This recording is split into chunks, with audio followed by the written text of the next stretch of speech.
Hey, it's Harry from Groovy Loops and welcome back to the ongoing series where I show you what most drummers don't.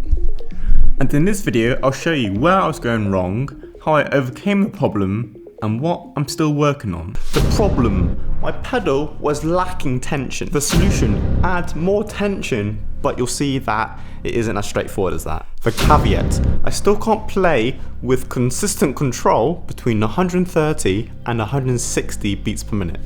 So here's the plan, and also probably a useful checklist for you guys. Step 1, adjust the spring tension in relationship to the weight of your leg. Step 2, ensure that you're at an optimal height and distance away from the pedal. Step 3, assess foot positions on the pedal and their uses. Step 4, duration, knowing how long to play for. First off, we need to talk about spring tension. First of all, we're going to start off with the beater, the angle of the beater. So let's say this is 90 degrees, which it is, and this is 180. We want it to be around the middle. So if it's here and here, that's the middle. So that's about 45 degree angle. And this is something to play around with to get a feel. But generally speaking, somewhere in between that range and this range is going to be a really great starting point. How much spring tension you should have personally depends on A, what you're playing, and B, the weight of your leg. Let's start off with the weight of the leg, as it's easier for you to apply it.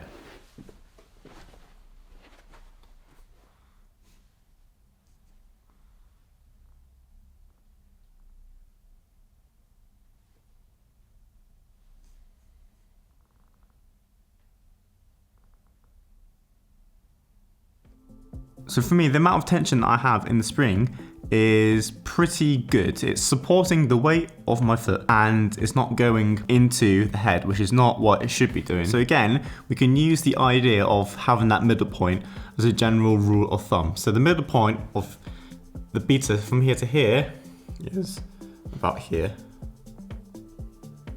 Somewhere around there. Let's just double check that.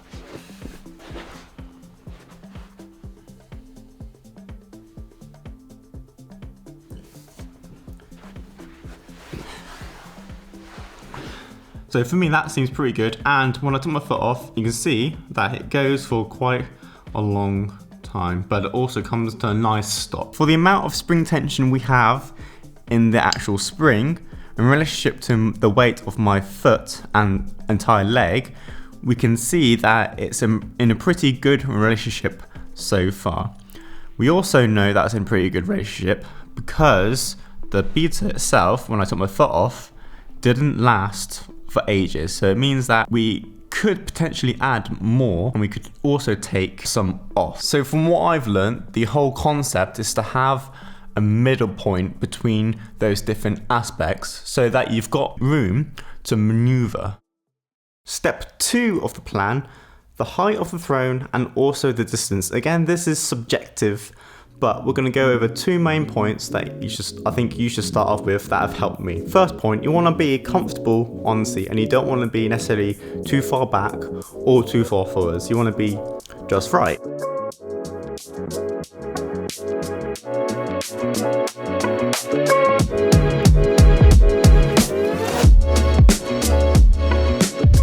Generally speaking, you can have a quarter of your hamstring on the actual seat. So I showed you that I went too far back and maybe a little bit too far forwards. Obviously it depends on where your foot is in relationship to the footboard. So let's go down and see what it looks like with my foot on the board.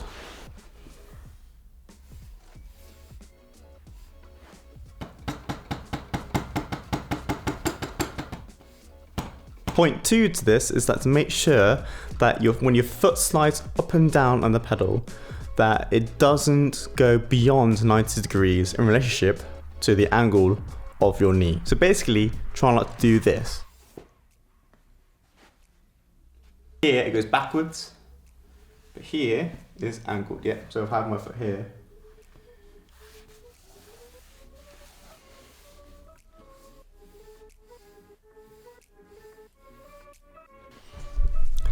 and for me, I found this to be optimal. There are plenty of drummers out there who do play at a 90 degrees angle, but again, this is subjective, so play around with yourself. Step 3, foot position. We've already covered this in the previous step, but we're going to go over the reasons why you might want to use different foot positions. First of all, range of motion. Like you saw me doing at the start, I wanted to make sure that I was really feeling through the range of motion. So my foot was about in the middle of the foot pedal. If you have a DW9000, then the tippy toes will be just below the number 9. So that's for the range of motion. For speed, you might want to go a bit further down the pedal, so you've got less control but more attack.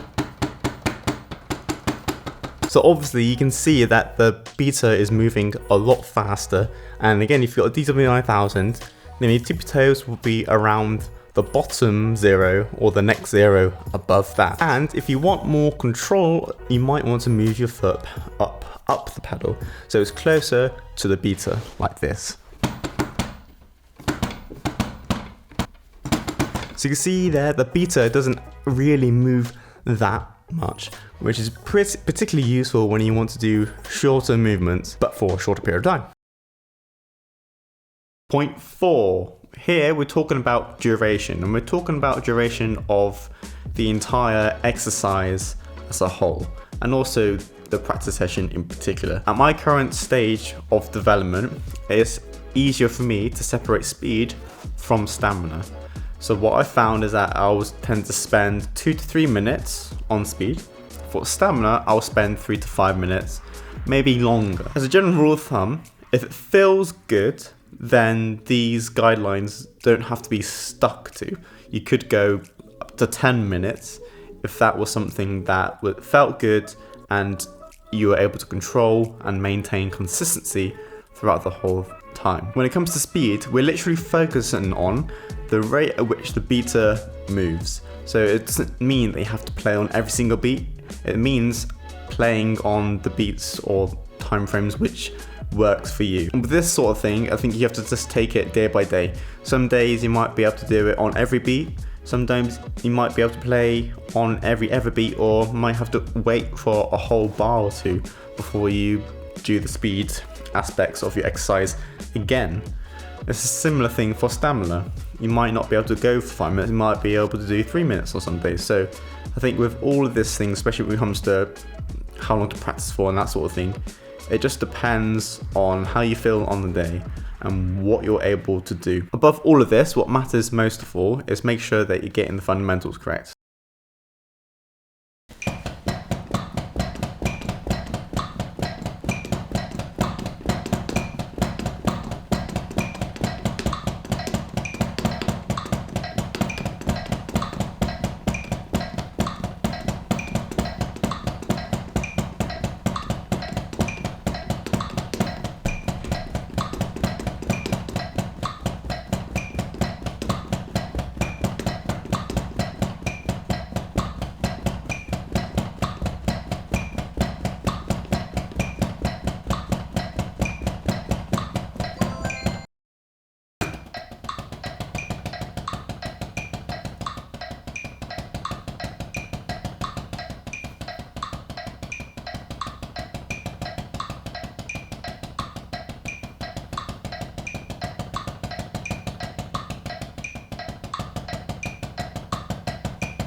If you've been following along, then you know that I have never really worked beyond 130 beats per minute. And today in particular got pretty hard for me, especially towards the end. And so I think it was a sign for me that I need to focus on fewer drills and focus more on concentrated speeds where I don't go above where I can't control it, or at least control it effectively. But above all of this today, I just want to say thank you to everybody that has commented on all my videos so far. Even if it's just saying thank you with your eyes or saying thank you with a subscribe and a like, that still does me a really great service and also this channel to the next scene. I'm just going to focus on getting used to the actual spring tension itself, and then once I get used to that, I'm going to start at slow speed and see how far I can go up before that starts to get out of control.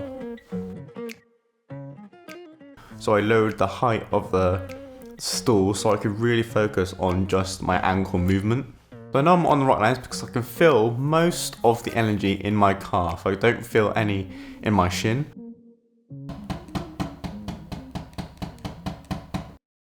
There was a profound misunderstanding of the fundamentals. And in order to help explain it, I'm going to use this orange.